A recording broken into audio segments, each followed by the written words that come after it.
Hey guys, welcome back to Learn to Play TV. Today, I am very excited to be doing an unboxing of a brick of the newly released Heroclix set, the Invincible Iron Man. This set, as you may have already guessed it, is themed after the comic book versions of Iron Man, not the movies. There are a total of 60 figures to collect. Out of that 60, 4 are prime characters, of which I would love to either pull War Machine or the highly sought after Hyperion.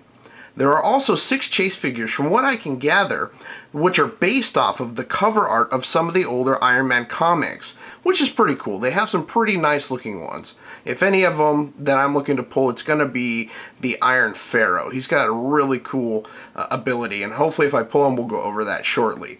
But this set also introduced a new relic. This relic will help ring in your victories the next time you battle. What rings am I talking about? None other than the rings of the Mandarin. These rings are randomly inserted inside 1 in every 3 booster packs from this set. There are a total of 10 to collect, but you can only obtain 9 through this means. The 10th only comes in the OP kit. Okay, that's enough talk. Let's go ahead and get this unboxing rolling.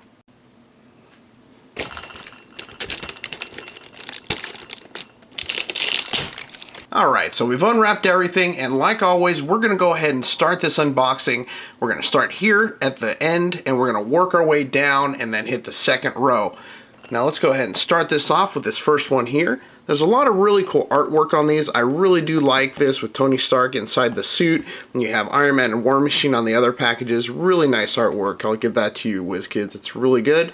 This set also does come with the Alpha Flight team, so you can randomly pull those within these packs. Also the Marvel Fan Choice character. I believe this was on, I think it was WizKids' website. They were doing a poll, and this is one of the characters that won, so he is in there as well.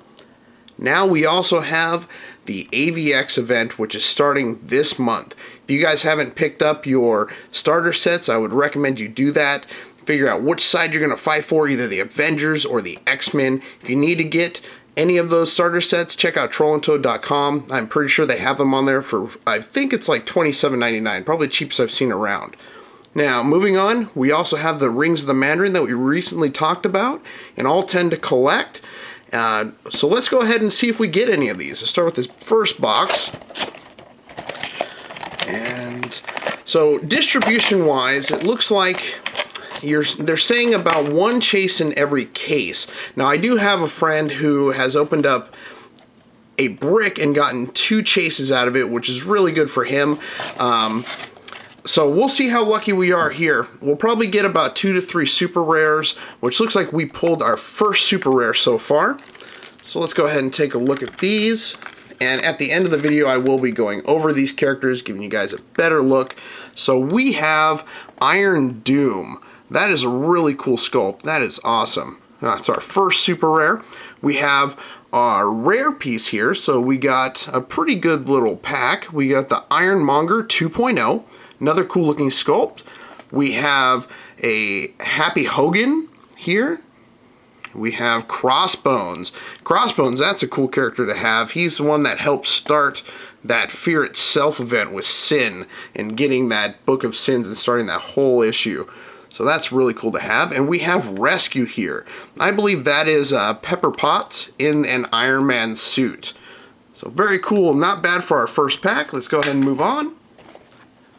Oh, this one's really kind of heavy. Let's see what we get in here. Oh, man. This tape must be getting tougher and tougher to open every time. Let's just tear it open. Alrighty. Oh, okay. So we got, let's see. This is definitely a heavy pack. It's got all the big guys in here and the small guy. Alright, so we have, this is Hammer Industry Drone. Very cool. He's an uncommon. I'm sorry, he's a common. We have Puck here, this little guy. Then we have Snowbird. And here we go. This is a rare. This is Death's Head. That is that fan choice that we got to vote on.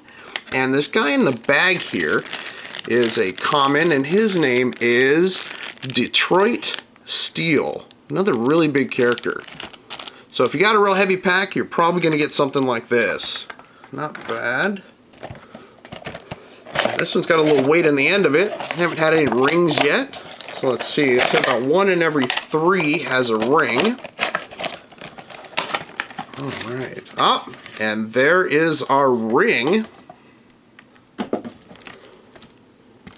So as you can see, these are a pretty big size ring. I'm going to open this one up so you guys get an idea.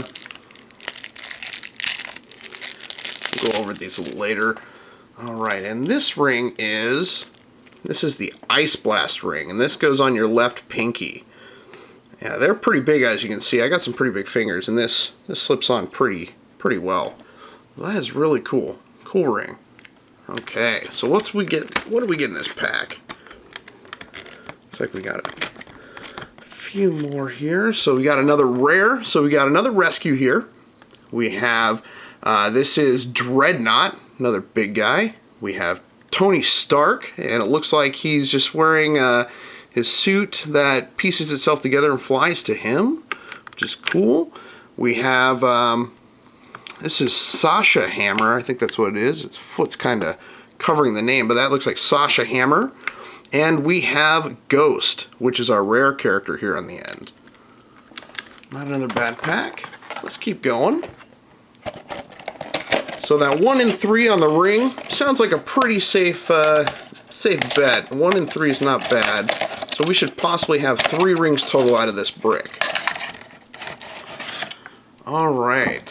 Who do we have here? It looks like we have our second super rare. And this is the Ironmonger. So this is the first version of that rare that we got out of our first pack. So this is a super rare. It's a very nice looking sculpt. Yeah, WizKids, you're definitely getting better at these sculpts. I'm liking the paint jobs on these. These look really nice. Alright, we have Unicorn here. This is the second one. We have Scarecrow. And we have Aurora. And we have Freak here on the end. Alright, no chases, no primes. And now that I said it, I'll probably end up pulling one of them. Come on. Really would love to have that War Machine. I mean, everyone's talking about having this Hyperion. It really looks nice, but I think I would like that War Machine. He's always been one of my favorites. So no ring in this one yet, but it looks like we have some more cool figures. Alright, so we have Iron Man. This is the common Iron Man. This is Brothers Grimm. We have Snowbird. Here we have Pile Driver. And this is the Crimson Cow. Is one a rare character in that. Alright, on to the back row. A little weight to this one. I don't really think there's a lot of big characters in this, so if you get a heavy pack, it's probably going to be one of just a few characters. Oh, and there's another ring of ours. Let's go take a look. So the ring we got here, well, it looks like they don't want to show us what the card is. Ah, here it is. Oh, okay, so it's a different one, so that's good. We're not getting doubles yet, but that is called White Light, and that goes on your left thumb. Not bad. As far as what we got in our pack, a little bent, but it's not too bad. We have another Hammer Industry drone. Here is Justin Hammer, and we also have Bulldozer. Here is Pepper Potts. And we have, this is the Dread Knight. Very cool looking sculpt. Wish his lance wasn't all bent, but I could probably fix that. And that's our rare in that pack. Getting down to 4. Oh man. Hoping we get something good here real soon. See that chase, that Iron Pharaoh would be awesome. He's got this really cool bystander token. It's a little bird that gives him line of sight. I believe it's within 3 squares of him. Okay, so in this pack, okay, here's our rare. This is Iron Man. That's a really cool sculpt. I like that. It's like Tron Iron Man, what my buddy would call it. We have Controller here. We have, this is Centurious and Guardian. And then we also have Brothers Grimm again. Not bad. Getting down to the wire. Last three. Oh.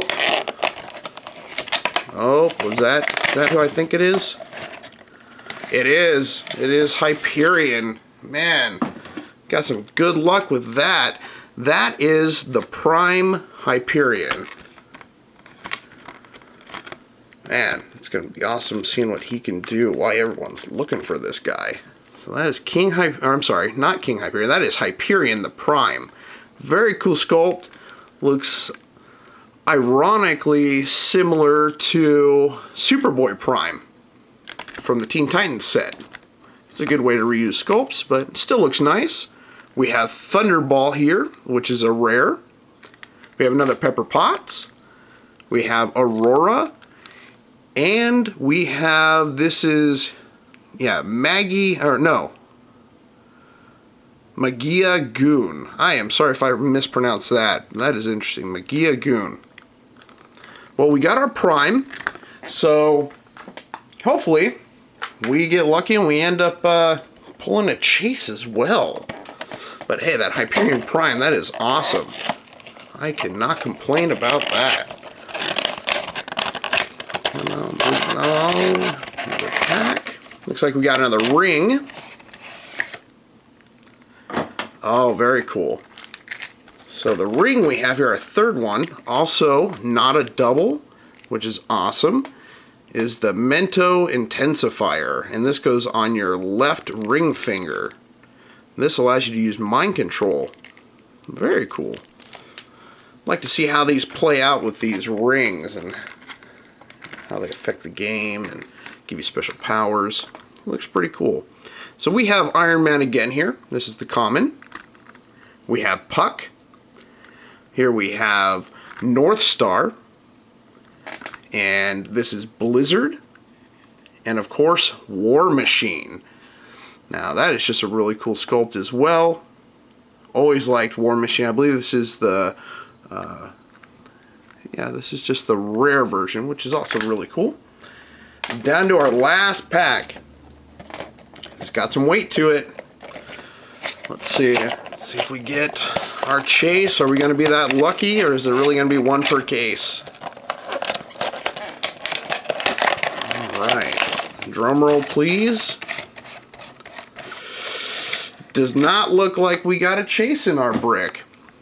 Alright, well, it looks like it is one per case. But we did pull that Hyperion, which made it all the better.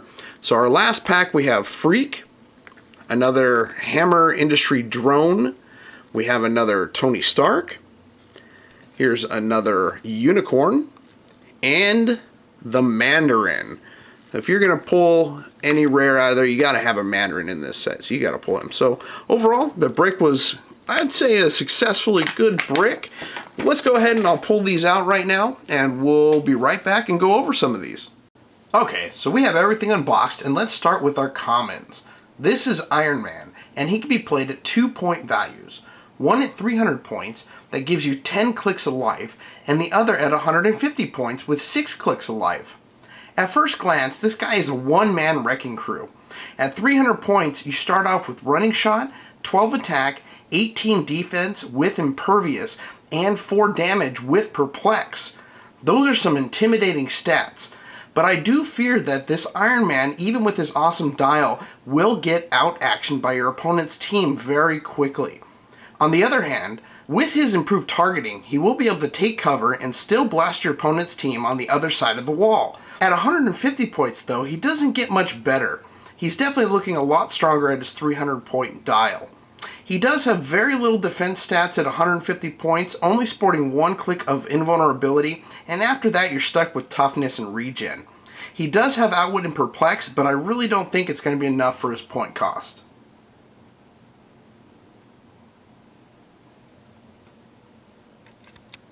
Here we have Rescue. She also has 2-point values. Her first is at 65 points with 5 clicks of life, and her second at 35 points with only 3 clicks. Rescue is nothing more than a support piece. She offers the most for your team at full points, but she lacks hard on the damage department. Her strutting around with 0 damage just doesn't sit well for me with the points. Yes, she can carry up to 3 single base characters with her trait, but only if they're not on their first clicks and have to be adjacent to her. So that means they're going to have to take damage before you can even utilize that ability. So sorry, Miss Potts, but you're just not cutting it today.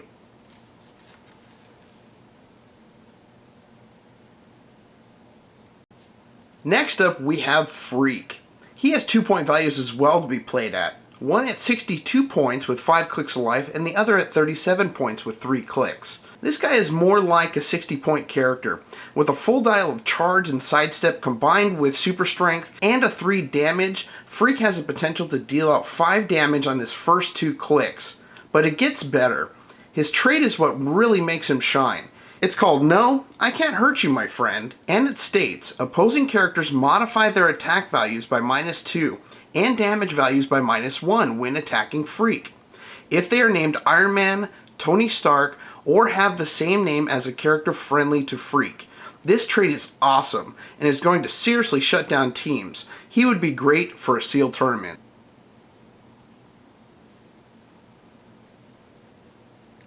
Now we're up to the Magia Goon, who is played at 20 points with 4 clicks of life. There's not much to really be said for this piece, except use it as filler. Magia Goon just doesn't stand on its own, with very low stats and a defensive white power that allows you to copy the printed defense value of your attacker. But let's face it, this just is very situational, and he just doesn't have enough. Next on our list is the Hammer Industries drone, and I have to say, it does represent Hammer Industries' product pretty well, and by that I mean it's pretty crap. At 75 points to play with only 6 clicks of life and horribly low stats, I would say stay away from this guy at all costs. There are better choices to choose from in this set for a much cheaper point value.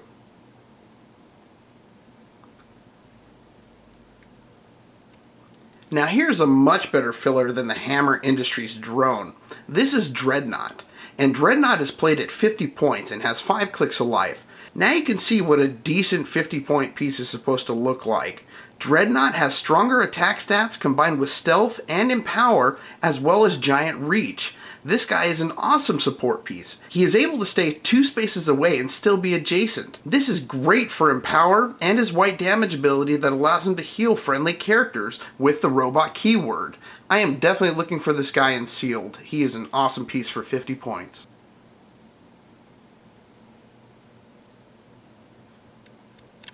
Here is Brothers Grimm, and he is played at 66 points with 5 clicks of life. Brothers Grimm really wants to be a force to scare your opponent, but without another Brothers Grimm on the map, he's out of luck. Starting with a 9 attack and only 2 damage just doesn't cut it.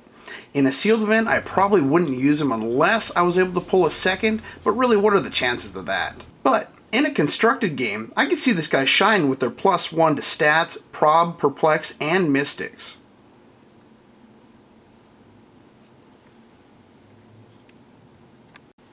Now let's take a look at Justin Hammer. He's played at 54 points with 4 clicks of life. Now I know you're going to tell me that Justin Hammer's stats are lacking, but that's not really where this guy shines. For 54 points, Justin Hammer is your improved targeting shutdown, and his trait is really what makes it all possible. It allows him to use Outwit or Perplex on characters with the Armor, Hammer Industries, or Robot keywords, and are within 10 squares regardless of line of fire. That's just an amazing trait. It's going to shut down Iron Man and all your opponents. So now you can really see where the 54 points actually comes into play on this character. So all you need to do is keep this guy protected, and then shut down your opponent's improved targeting, and hopefully win that game. Next up is Crossbones, and he is played at 79 points with 6 clicks of life, and I gotta say, this guy is awesome. Starting with stealth, an 11 attack, a 17 defense with ESD, and close combat expert, he is perfect to place into position for a first strike. But the best is yet to come. On clicks 2 through 4, Crossbones picks up a white ability that essentially gives him a ranged flurry attack. This guy can make an attack on 2 separate opposing characters almost every turn. And not to mention he has Sharpshooter. This is what I expect for someone that took out Captain America.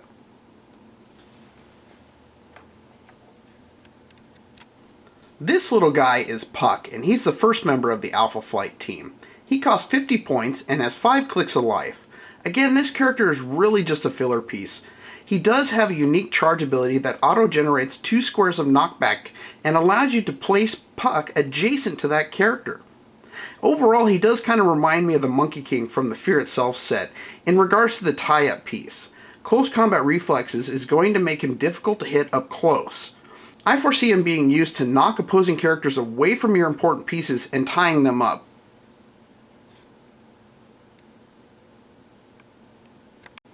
Here we have Guardian. He is played at 100 points with 7 clicks of life. Overall, he is a solid piece with decent stats starting with running shot, 10 attack, 17 defense, and 3 damage with leadership. This guy to me is a great support piece, especially when you take a look at his trait, which allows Guardian to modify friendly characters on your force by +1 attack when 2 or more characters with the Alpha Flight keyword are on your team. If you end up pulling this piece in sealed, I'd highly recommend trying a theme team.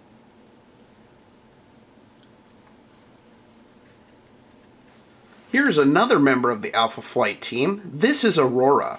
She is played at 75 points with 6 clicks of life. As I look at her more and more, she really is lacking in the attack and damage departments.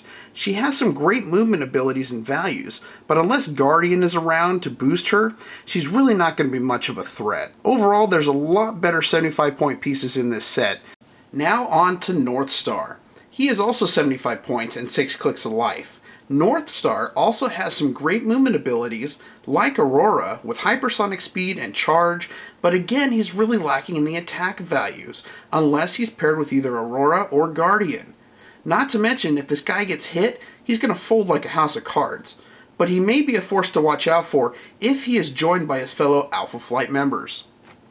And now to finish off the last of our commons, we have Bulldozer. He has 2 point values, the first at 145 points and 8 clicks of life. The second he's running at a 70 point value with 6 clicks of life. Bulldozer is a solid piece. Full dial of charge and all but 2 clicks of super strength, but I'm not sure that an additional 2 clicks of life for the additional 75 points is really worth it. At 70 points, this guy is a beast. With his improved movement, there is nowhere to hide. He's going to find you. Now another place where he really shines is his trait, and it allows you to choose a side of the square that you occupy and block all lines of fire through it, making him that much sweeter. On to the uncommons. To start us off, we have Tony Stark. He's played at 70 points with 6 clicks of life. Tony really shines in the mind control department. Like mind control in the past with monsters, Tony's targets are those with the armor or robot keywords.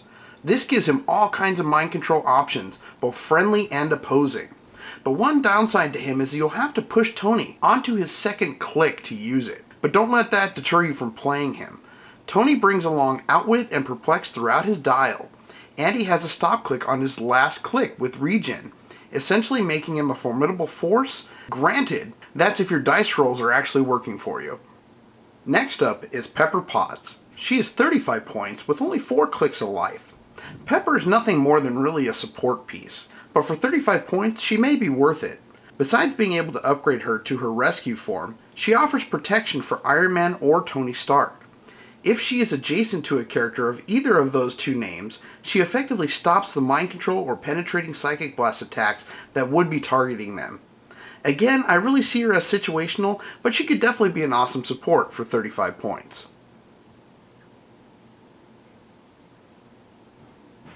Here we have another support piece like Pepper, but this is Happy Hogan. Happy is 37 points with 4 clicks of life as well.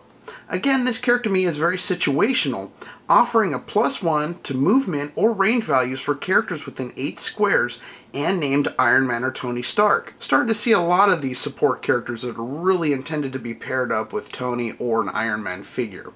But on a positive note, he does have a really good defense stat. and his attack is decent with flurry. Overall, for 37 points, I would definitely consider placing him on any of my teams. Now on to Snowbird. She can be played at 92 points and has 6 clicks of life. At first glance, I really love this character, but after further review, I've changed my mind on a few things. Her trait is what really stands out to me, allowing her to use a free action and choose a power from Blade Claw Fang, Flurry, Stealth, or Willpower until your next turn. That's a lot of options. Not to mention a full dial of shape change, and to spice it up, they gave her super senses and combat reflexes later in the dial. That's a lot of defense you gotta get through. But it's her damage output that she kinda lacks in. If you do have a Perplexer on your team and you bump her up that +1, this is a force that your opponents should definitely watch out for.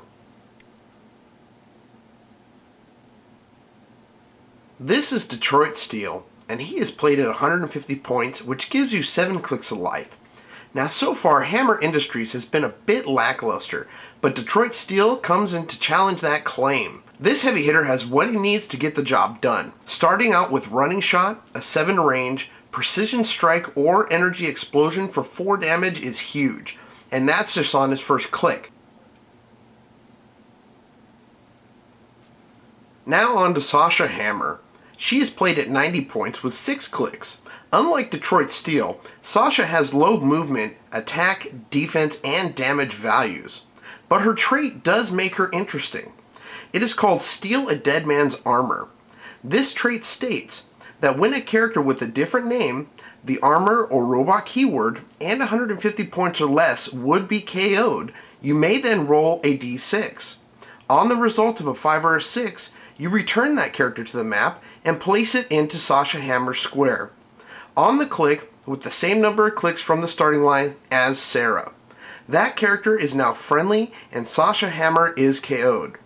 That trait has a lot of awesome potential, but for me it's still not enough for 90 points, but I would really like to try her in a fun game. Here we have the Scarecrow. Scarecrow is 61 points with 6 clicks of life, and has a really cool trait called Murder of Crows.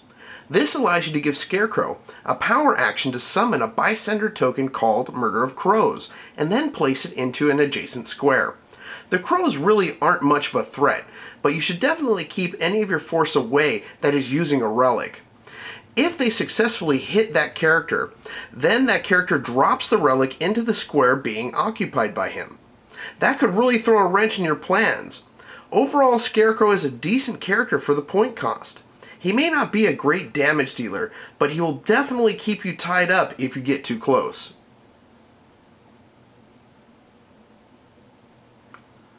This is Unicorn, who is played at 66 points and also has 6 clicks of life. Now I can't really tell you where this guy came up with his name, maybe he just likes the mythical creatures, but I can tell you that for a 66 point TKer with sidestep is always welcome. Unicorn is capable of dishing out some decent damage, but he does lack at defense. But for 66 points, he's definitely worth it. Next is Centurious. He is 71 points with 5 clicks. Centurious wants to be a good playable piece, but his stats are really lacking. 5 clicks of life just feels very low for 71 points, and his wide abilities really don't make up for it. Yes, it is nice that friendly characters cannot be a target of an opposing character's Perplex, or the fact that Centurious gives a +2 to an attack value with his Perplex to friendly characters. That still really doesn't justify why his best clicks are on the back end of his dial. I feel there are definitely better alternatives in this set to fill in that 71 points. Here is Controller. Controller is played at 123 points and has 7 clicks of life. This guy really brings an interesting mechanic to the game called Slave Disc Tokens. These tokens get placed on an opposing character when they take damage from Controller's close combat attacks. The more Slave Discs there are, the stronger Controller gets. Each token allows him to modify his combat value by +1. The issue is really getting these tokens. Controller needs to get in close, which leaves him vulnerable to attack. With only 2 clicks of Indomitable, and then Toughness after that, it won't take too long to cripple him. But if you are successful at placing these tokens, then Controller becomes very scary.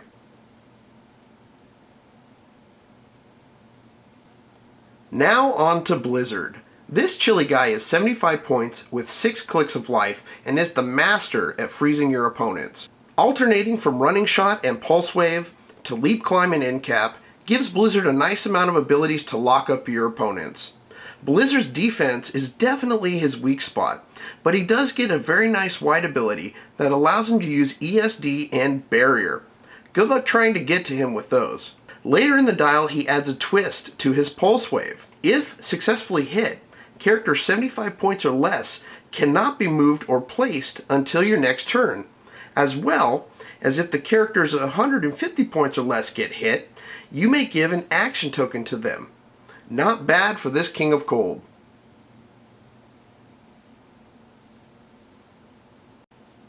This is Pile Driver. Pile Driver can be used at 2 point values. His first at 125 points with 7 clicks, and his second at 55 points with 5 clicks. So you remember when I said earlier that there are better low point alternatives for this game? Well, Pile Driver is that alternative. He is good at 125 points, but at his 55 point dial he really shines. Almost a full dial of charge and super strength with a solid 3 damage and a potential of 5 is awesome. Also, having a full dial of a modified Quake is icing on the cake. If you Quake while holding an object, his damage becomes 3 and then is locked. Wow, this is definitely going to be an awesome piece.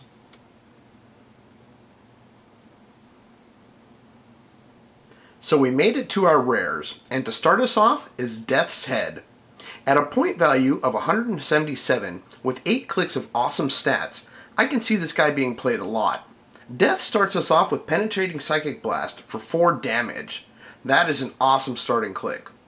Besides having great stats and abilities throughout his dial, Death brings along some great wide abilities, from being able to attack 2 opposing characters per turn with Side Job, to being able to choose Range Combat Expert or Close Combat Expert depending on what you need. Death's Head will be very tempting to play if pulled and sealed.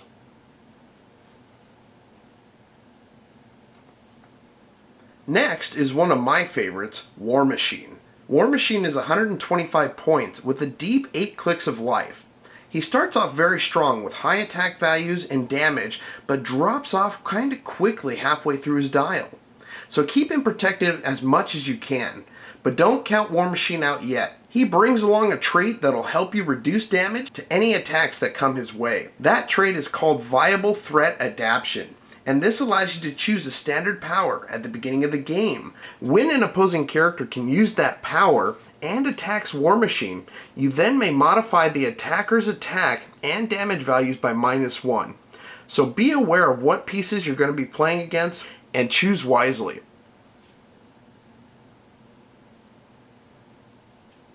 Now we're on to the main villain in this set, the Mandarin. He is played at 136 points with 8 clicks of life. I'll tell you now, I don't really see this guy being played too much in sealed, but only because of the odds to pull rings for him. The Mandarin is a solid piece, with good attack values and decent damage, but he completely lacks attack abilities, hence why the rings are so important to him. In a constructed event, expect to see this guy a lot. You may want to even keep a scarecrow with you just in case you happen to come across him.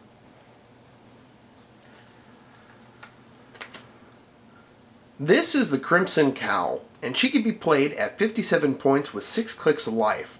For 57 points, she's an awesome support piece, starting off with TK and buffed leadership that will help you gain the first attack. The Crimson Cowl keeps her stats through almost her full dial, and with a full dial of ESD, Cowl will not be an easy target to take down.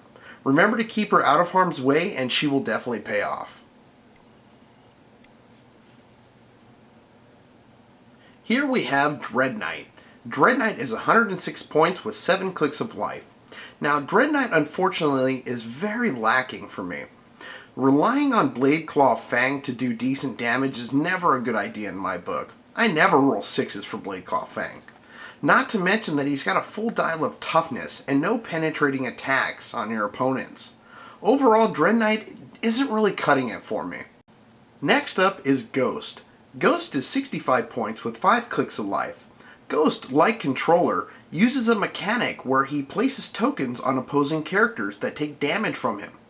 Opposing characters that are marked by that token can no longer use keywords until they damage Ghost back, effectively shutting teams down or shutting down abilities that use keywords, for example, like Robot or Armor in this set. But that is all he really has. His stats are low, and he won't really start dealing damage till click number 2 with his exploit weakness. He just doesn't offer enough for me to play him.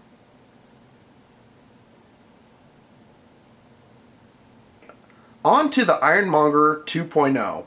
He is played at 135 points with 7 clicks of life. Ironmonger 2.0 offers a decent amount of damage output with high attack values through most of his dial, not to mention a nice damage value to back it up. Ironmonger 2.0 can be a powerful force, using its traits to damage opposing characters if they KO a friendly, as well as he's able to copy Outwit and Perplex from an opposing character within range and line of fire. Overall, Ironmonger 2.0 is a solid piece, and I would highly consider fielding him if I pulled him in a sealed event.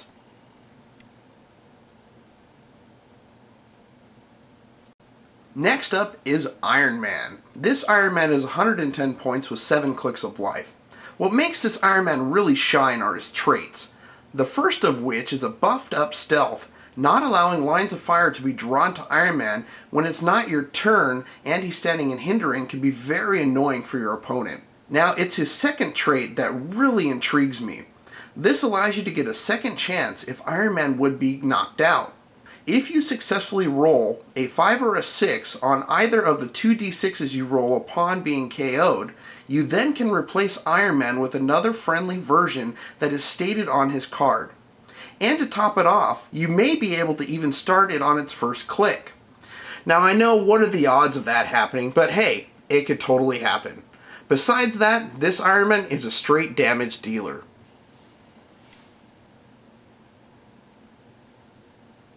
Now for the last of our rares. Here is Thunderball, and Thunderball is played at 2 point values. First, at 137 points with 8 clicks of life, and the second at 75 points with 6 clicks of life. This wrecking ball wielding piece is meant to dish out the damage. With Empower through most of his dial, your opponents will quickly see why Thunderball rolls with his posse. Providing them with +1 to damage at close combat is huge. Oh, and if no one on your team can use Outwit, don't worry, Thunderball will do that for you with one of his white damage abilities. Personally, I feel his 75 point dial is better, but who wouldn't want to use the charge and super strength for a potential 6 damage?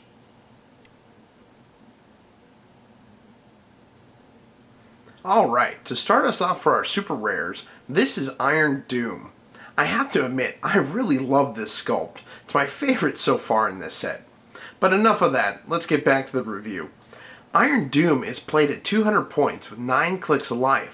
He is a solid tentpole, being able to use Leadership, Mastermind, and Super Senses, all on his first click. Not to mention his strong attack, defense, and damage values. On the right team, Iron Doom could be nasty. He does lack movement abilities, but that can be remedied by taxis. Doom's damaging white power has the potential to be really nasty as well. Being able to roll a 4 through 6 to possibly outwit an opponent's ability anywhere on the map could be devastating to your opponent.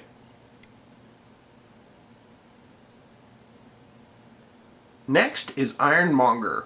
He is played at 2 point values. The first at 165 points with 8 clicks, and the second at 140 points with 6 clicks. Ironmonger is a force to be avoided. With great stat values, Ironmonger can tear through your opponent's team very easily. Starting with Penetrating Psychic Blast for 3 damage at 140 point value is awesome. And if you don't want to use that, it's okay. His damage is still penetrating with his exploit weakness. Now, if that wasn't enough, this bad boy has a traded Perplex that is only used to lower your opponent's defense stats by -2. If you end up pulling this guy in a sealed event, I would definitely consider using him at any point value.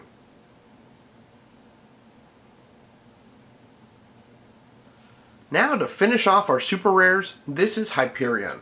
Hyperion is played at 2-point values. The first is a big 275 points with a huge 11 clicks of life. The second is at a 200-point value with 7 clicks of life. While both dials are very strong, I feel that you'll get more bang for your buck at 275 points. 4 more clicks of life sporting high combat values starting with hypersonic and super strength, and a printed 5 damage should scare anyone you're playing against. Not to mention 4 clicks of impervious starting at 19 defense will be very hard to hit.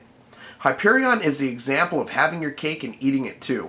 With Power Cosmic adding that extra protection and his improved targeting on the back half of his dial, no one is safe when this guy's on the field.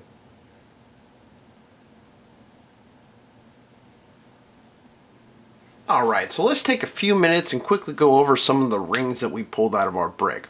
This ring is called the Mento Intensifier, and it costs 8 points on this relic. And this ring allows you to use Mind Control as a free action, but it may only target a single character that took damage from this character's attack this turn. This next ring we have is called the Impact Beam, and this states that a character can use Force Blast. A target is knocked back equal to twice the d6 roll for Force Blast. Knockback damage dealt by this character is increased by 1 and is penetrating. That ring right there can actually do a lot of damage. Here we have the White Light Ring, and it states that when this character hits a single opposing character with a ranged combat attack, until your next turn, modify that target's attack value by -2 and its damage by -1. Again, another great ring to really put it to your opponent. This ring is called Flame Blast, and really out of all the rings that I've pulled so far, I think this one's really going to be played the most. This allows you to give your character Penetrating Psychic Blast with a minimum range value of 4, and if it only targets a single character with this ability, it can use Energy Explosion as well. Now there's not a lot of Penetrating Psychic Blast in this set, which is why I really think this ring is going to make a big appearance. This ring is called Blacklight, and it states that a character can use Smoke Cloud as a free action. Opposing characters that begin their turn in the squares with one of these terrain markers placed by this ability modify their speed and range values by -2. This character and adjacent friendly characters can then use Stealth if they occupy a square with the terrain marker placed by this ability. Alright, and the last of our rings is called Ice Blast, and this allows characters to use Barrier and Incapacitate. When it uses Incapacitate and hits, it may use Barrier as a free action, but may only place blocking terrain markers adjacent to the target you just attacked. Now that ability could really come in handy. From Fear itself, I fell in love with Incap with Hawkeye that I ended up pulling. He's got a great ability for that. And with this ring here, being able to do that and then lock that character in with Barrier, keeping him away from you, is just a really strong ability. So far, all of these rings seem to be very powerful. It looks like I'm going to need 4 more to complete the set, 3 more out of the actual booster bricks, or sorry, the booster packs, and the 10th one is only obtained through the OP events. Alright everyone, that does it for our unboxing and review of the Invincible Iron Man set from Heroclix. I hope you guys enjoyed the video. Remember to give us a thumbs up if you enjoyed this video. It really helps us out a lot. And if you're not a subscriber, definitely do so now. Just right down at the bottom. Subscribe to us. We have videos coming out. And we're going to be doing giveaways soon. And that's how you're going to get a piece of it. So guys, thank you again for all of your support. Also remember to check out trollandtoad.com today for any of your Heroclix needs. And I will talk to you all later.